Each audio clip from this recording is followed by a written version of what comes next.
सोलापूर जिल्ह्यातील नगर परिषद आणि नगरपंचायतीच्या मतदानासाठी सुरुवात झालेली आहे। परंतु काही ठिकाणी जे ईव्हीएम मशीन आहेत ते बंद पडल्यामुळे एकच गोंधळ उडालेला आहे। आपण दृश्याच्या माध्यमातून पाहू शकतो की नगर परिषद निवडणुकींच्या पार्श्वभूमीवर सोलापूर जिल्ह्यातील अक्कलकोट आणि मोहोळ येथे मतदान प्रक्रियेत तांत्रिक बिघाडामुळे काही काळ खंड पडला।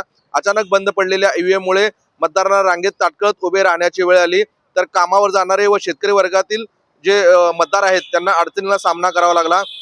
मोहोळ येथील जिल्हा परिषद शाळा मतदान केंद्र बूथ क्रमांक 4 वरील मतदान मशीन जवळपास 1 तास ठप्प राहिली। सकाळीच मतदान सुरू असताना मशीनमध्ये अचानक बिघाड झाल्याने प्रक्रिया थांबवावी लागली। अधिकारी आणि तांत्रिक पथकाने परिस्थिती हाताळून जवळपास 1 तासानंतर पुन्हा मतदान सुरळीत केले।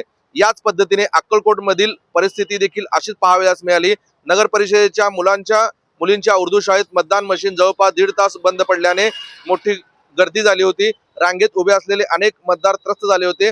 पाटेच्या वेळेसच मतदान लवकर करून कामावर जाण्याचा बेत असलेल्या मतदारांचे नियोजन कोलमडल्याचे पाहावयास मिळाले।